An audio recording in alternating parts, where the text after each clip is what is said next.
Hello and welcome back to my craft room.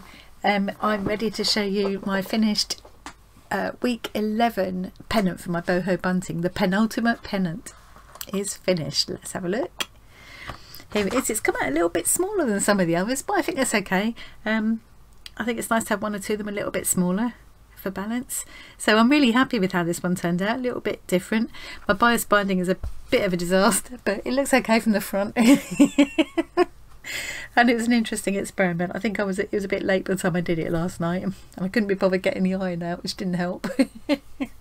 Anyway, so when I left you yesterday, I just cut these little pieces out of, just in case you didn't see it, out of one of the pieces of scrap clothing out of the bazaar scrap packs.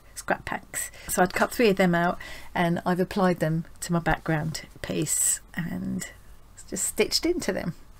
Added some of these little shell beads, which also came in the bazaar scrap bags, and I think the background fabric was one of the Steph Francis ones this time, but what I used for the binding, it was in the bazaar. They all mixed together really well. And then I've gone back to a thing I really enjoyed doing in the first 2 or 3 weeks, where I've stitched into and kind of enhanced the existing design of the fabric. So I just used a really simple stitch, in this case a running stitch with a single strand of embroidery floss, and then whipped it to give it a bit more texture, and then chain stitches, as you can see, across these lines.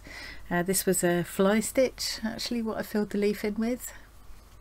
Yeah, so all pretty simple, but I enjoyed that. It was a nice way to use those little bits out of those existing motifs from that garment. I think it would have been a blouse or a dress or something, yeah, or a bit of blanket stitch around there to hold them on as well. And then I've kind of done a couple of lines of stitching around them too, just to bring them out a bit more. So that's that. See, as you can see, yeah, it's a lot smaller than some of the others when you compare with that, but I quite like the idea of them being all different shapes and sizes. Yeah, that was the first one. It looks different from all the others now to me.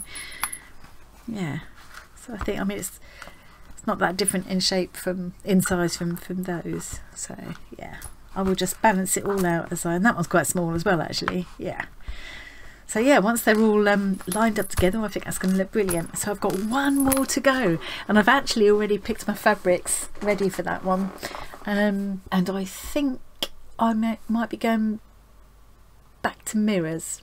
I fancy another go at the mirrors before I stop this. So yeah, I can't believe it's come to the end of that 12 weeks. It really doesn't feel like that long. I've enjoyed it, but I've got a couple other slow stitching projects on the go, and a couple more stewing away in the pipeline. So yeah, it'd be good to finish this one up really, and I can't wait to have it up on my, I can't decide. I need to find space in here for it somewhere. It'd be nice if it's somewhere where you can see it, wouldn't it? And then during the summer it might go out in the house somewhere, perhaps in the conservatory or something. Okay, right, enough waffling on. I will see you again next week for the final, well, not quite the final episode, because the final episode will be making a cord and stringing them all together, showing you the sort of final result. But I shall see you for the beginning of the final pennant next Sunday. So what will that be? What are we today? 14th, 13th, the 20th of March. Watch this space. Thanks very much for joining me today, and I'll see you again soon. Bye.